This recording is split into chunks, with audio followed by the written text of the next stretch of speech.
Hegyi Gabriella doktor vagyok, aki elég küzdelmes életpálya után, mint nyugdíjas, de mint aktív professzor, a pályámat annak idején egy szerényebb egészségügyi pályán kezdtem, én okleveles szülésznő voltam, mert nem vettek fel az egyetemre pár évig. És mikor bekerültem az egyetemre, éppen ezért 120%-kal tanultam, úgyhogy summa cum laude népköztársasági ösztöndíjjal végeztem a Semmelweis Egyetemen, és utána szereztem 3 szakvizsgát, belgyógyászatból, foglalkozás egészségügyből és házi orvostamból, aztán később a rehabilitációba is belekezdtem. Nagyon korán érdeklődtem az úgynevezett komplementer kiegészítő gyógymódok után, úgyhogy ebbeli képzettségemet elmélyítve több helyen jártam, Kínába, Japánba, és jelenleg a Tangshan Kínai Egyetemnek is vagyok az egyetemi tanára, és Pécsett megalakítottam egy tanszéket, ami az úgynevezett integratív medicina tanszék, ezelőtt 16 évvel, és ott orvosképzéssel foglalkozunk, illetve a hallgatóknak és a doktori iskolának is a hallgatóit képezzük integratív medicinába. A legújabb fejlemény a munkásságban az Integratív Medicina Magyarország Szövetségnek a létrehozása 43 tagtársasággal, ahol keressük, kutatjuk, igyekszünk olyan hasznos tanácsokat adni a tagszervezeteknek, és ezen keresztül a tagszervezetek által ellátott betegeknek, hogy hogyan tehetik az életmódjukkal egészségesebbé az életüket, hogyan nyerhetnek nagyobb sanszot arra, hogy minél tovább éljenek, hiszen nem életet akarunk, nem éveket akarunk az életnek, hanem életet akarunk az éveknek, tehát gyakorlatilag ez az én példamondatom, amit szoktam használni. Az emócióval kapcsolatban, hogy kerültem én kapcsolatba vele, ugye az utóbbi években egyre inkább nagyon komoly szerepet tölt be, és egyre nagyobb kutatási témául válik az úgynevezett mikrobiomnak a szerepe.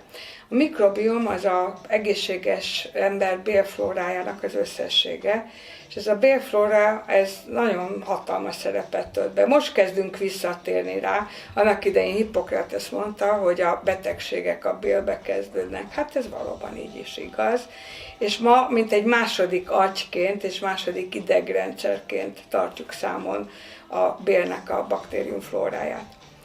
Ez a bélbaktériumflóra, ez patogén, tehát kórokozó és nem kórokozó baktériumok tömkelege, több kilónyi egyébként, és ennek a két ártó és nem ártó baktériumfajtának a szimbiózisa, vagyis balansza az, ami biztosítja az egészséges működését ennek a bélrendszernek. Ugye a bélcsatorna az a szájüregtől a végbélnyílásig terjed, tehát rengeteg minden befolyásolja azt, hogy mikor eszünk, hogy eszünk, mint eszünk, milyen gyakran eszünk, milyen összetételbe eszünk, és nagyon sok minden befolyásolja még ezt a mikrobiomot, például azt, hogy milyen táplálékokat eszünk, mennyire szeretjük a junk foodot, a gyorséttermi étkeztetést, mennyire van a táplálékunk tele úgynevezett adalékanyagokkal, színezőanyagokkal, E-anyagokkal, mennyire főzzük meg azt az ételt, honnan származnak a táplálékaink,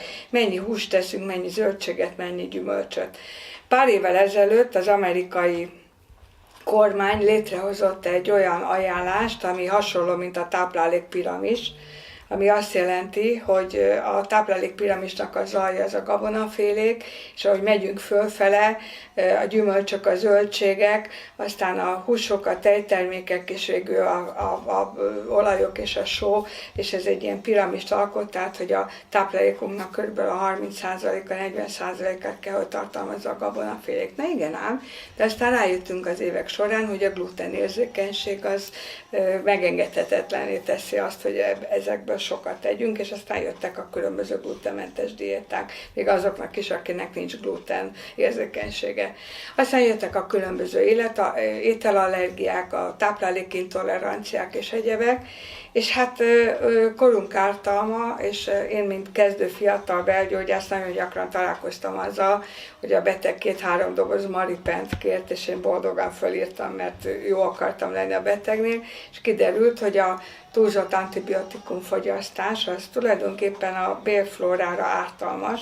Ennek az ártalomnak az lesz a következménye, hogy az úgynevezett jóindulatú bélflórát kiírtja, és az úgynevezett patogén, rosszindulatú, mérgező baktériumflóra és azoknak a termékei kerülnek túlsúlyba. És akkor fönnáll egy úgynevezett diszbakteriózis. Mit jelent az, hogy diszbakteriózis?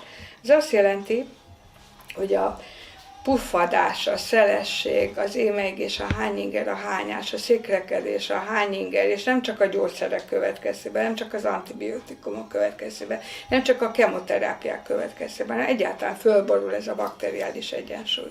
És ezt valahogy helyre kell hozni. Ennek a helyrehozatalnak, tehát nagyon, nagyon lényeges része az életmód tanácsadás, illetve az életmódnak a megváltoztatása, az étkezésben a rendszeresség, az, hogy betartjuk azt, hogy 2 étkezés közben nem tartunk szünetet, illetve nem eszünk, rákcsálunk, nem megyünk junk food étterembe, kerüljük a panírozott ételeket és minden egyebet, tehát gyakorlatilag minden olyan káros dologtól mentesülünk, ami ezt a baktériumflórának a felborulását tovább is súlyosbítja. Ugyanez például az édességek fogyasztása, tehát a finomított cukrok, szénhidrátoknak a fogyasztása is kerülendő. Ha létrejött egy ilyen diszbakteriózis, akkor valamilyen diétával, valamilyen diétás módszerrel igyekszünk helyrehozni, nem terheljük a gyomorbélcsatornát állandó étellel, tehát naponta rendszeresen kis mennyiségű ételekkel, és itt a tavasz, amikor az úgynevezett böjtkúrák, vagy léböjtkúrák, vagy gyümölcskúrák, azok fantasztikusan jó hatásúak. És természetesen itt vannak az úgynevezett probiotikumok és prebiotikumok, a kettő között különbség van. A probiotikumok azok segítik a baktériumflórának a felépülését, újrafelépülését, mint egy visszatáplálva és visszaadva a normális baktériumflóráját a bélműködések, és ide tartozik az emóció is, amit nagyon nagy örömmel ismertem meg egy jó pár évvel ezelőtt, és magam is ajánlom a betegeimnek, különösen antibiotikumfogyasztás, illetve gyomorbél problémák és kolitiszek és egyéb gyógyszer mellett szedendő, föllépő gyomorbélbántalmak esetében. És ilyenek a úgynevezett prebiotikumok, amik a probiotikumoknak a fejlődését segítik elő.